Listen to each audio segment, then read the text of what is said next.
I don't sleep anymore. Not really, but sometimes when the sun is high and the house is quiet, I find myself standing at my desk, my hand moving all on its own. It draws the same 7 shapes over and over. A pattern, a key. I don't remember learning them, but I know what they are. They're a question, and they're an answer. The first time I saw them, they weren't on a piece of paper. They were hammered into the bones of a dead man's house. I should probably start at the beginning, before the drawings, before I really understood what a door is. It was last spring. My wife and I went to see a house as a favor for her parents. It was a listing that had been sitting for months, a stale property on some forgotten bit of coastline. It belonged to a circuit court judge who died in the master bedroom, and the family just wanted it gone. I see now that they weren't just trying to sell a house. They were trying to sell a cage. The air inside was cold. Not a damp seaside cold, but a sterile, still cold, like a room that's been sealed shut for a century. The realtor made a joke about it. We all gave a tight, polite little laugh, and then I saw the first one. Hammered into the floorboards right by the front door, just peeking out from under the welcome mat, was a railroad spike. Old, rusted, and driven deep. It just felt wrong, like an act of violence in an otherwise spotless entryway. My wife pointed to a line of reddish powder across the threshold. "Weird," she whispered. "Maybe for pests?" I knew it wasn't for pests. It was red brick dust, a thick, unbroken line. I'd read about it before. It's a barrier. A line in the sand against things you can't see. We walked through the house and the pattern repeated itself.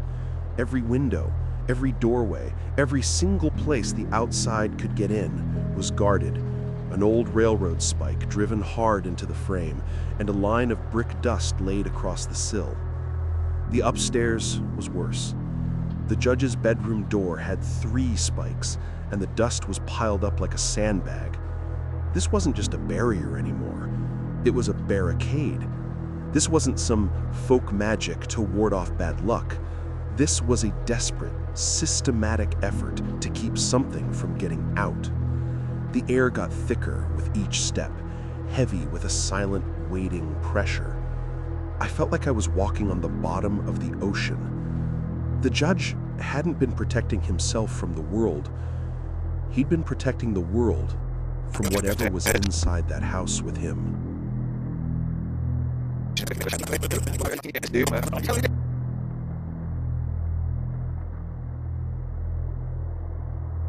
We didn't buy the house. Structurally unhappy is what my in-laws called it. I just nodded. I couldn't explain the cold dread that had settled in my stomach, a dread that followed me all the way home. I started reading. Not just casual searches, but digging into academic papers, folklore archives, and scanned copies of 100-year-old journals. I learned that what the judge did wasn't just superstition. It was a specific type of apotropaic magic. It was a binding. See, you don't use iron spikes and brick dust to keep a spirit out. Iron is for pinning things down, for nailing a shadow to the floor so it can't move. Brick dust, especially from old, handmade bricks, creates a wall that a living person can cross, but a disembodied entity cannot. The judge, a man of cold, hard evidence, had turned his home into a fortress, but all the locks were on the inside. My wife noticed the change in me. I was distant. I spent my nights scrolling through digitized newspaper articles about the judge. He was a pillar of the community, rational, unflappable. No scandals, no whispers of being eccentric. Until the last 2 years of his life, he'd recused himself from all cases. He stopped going out in public. His neighbors told the local paper he'd become a total recluse. They said the house got quiet, too quiet. My search history became a map of one man's descent into terror, Appalachian containment spells, hoodoo binding rituals, how to trap a non-human entity. I found a forum, one of those dark corners of the internet for people who claim to deal with these things. They spoke of entities that were never human, things that are drawn to a place and feed on the life inside it, growing stronger, more aware. They called them hungry. I stopped sleeping. I lost weight. My wife would find me in my office at 3 a.m. just staring at a picture of the house, its single lit window like a watchful eye. She'd say, "It's just a house." But it wasn't. It was a puzzle, and I felt like I was the only one who could see its shape.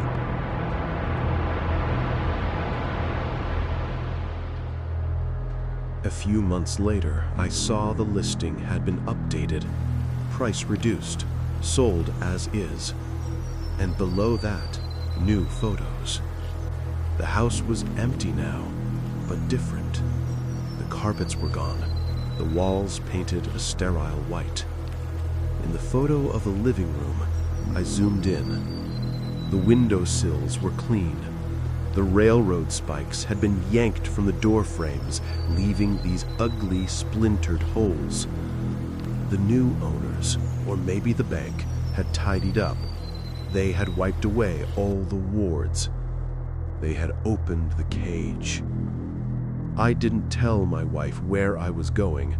I just got in the car and drove.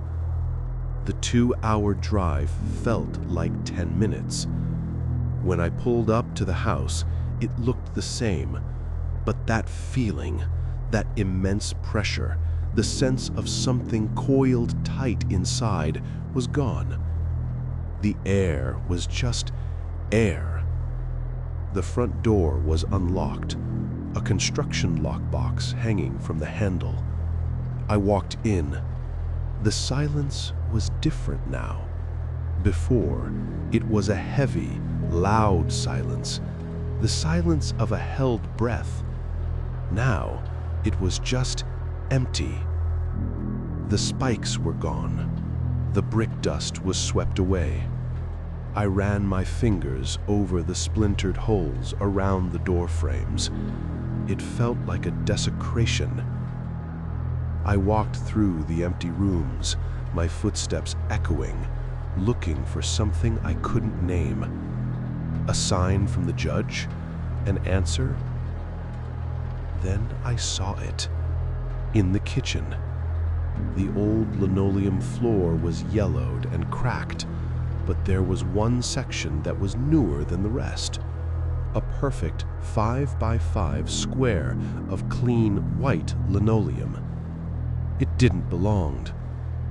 I got on my hands and knees, my heart starting to hammer in my chest. My fingers found a seam. I pulled. There was a handle underneath, a recessed metal ring. It opened a trap door, a door that wasn't on any blueprint, leading to a place that wasn't supposed to exist.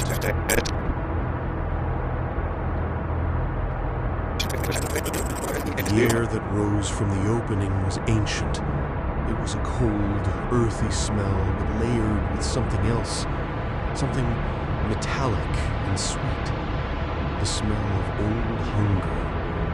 I turned on my phone's flashlight and pointed it into the dark. Stone steps, worn smooth in the center, led straight down. I went down.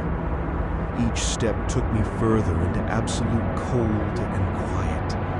The basement was small, just a single stone-walled room. The air was so still, it felt like a solid thing. In the center of the floor, my light found it. A circle.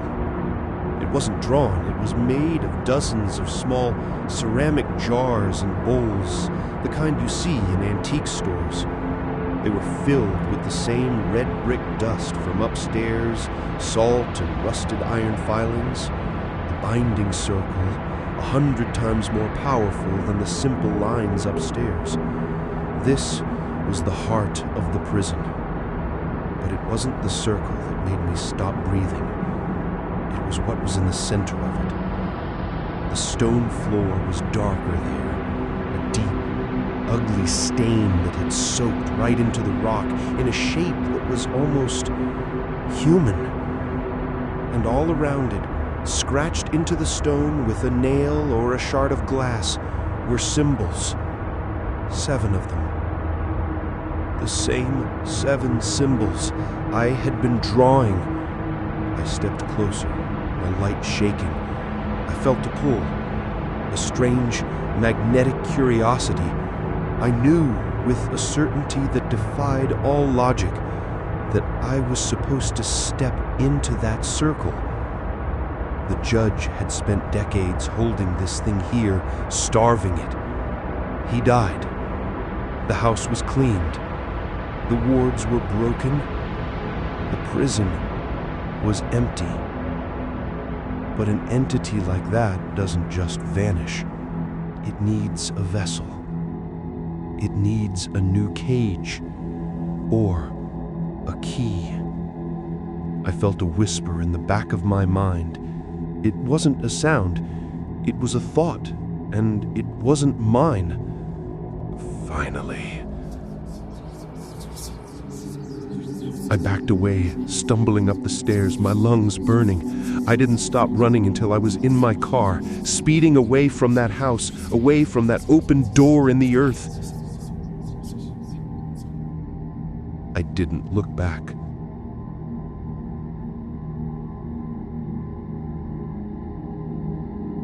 I drove home, but I didn't really arrive.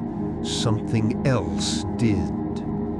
The drawing started the next day. Those 7 symbols. I know what they are now. They're not just a key. They're an anchor. A way for it to hold on to me. I haven't been back to the house, but the house has come to me. I understand now. The judge didn't die of a heart attack. He starved himself to death. He was the final seal on the bottle, and his own life force was the last thing keeping the cork in. When he died, the entity inside was free, but it was weak. It couldn't go far. It just had to wait. Wait for someone curious, someone obsessive, someone who would walk down the stairs and look into the circle.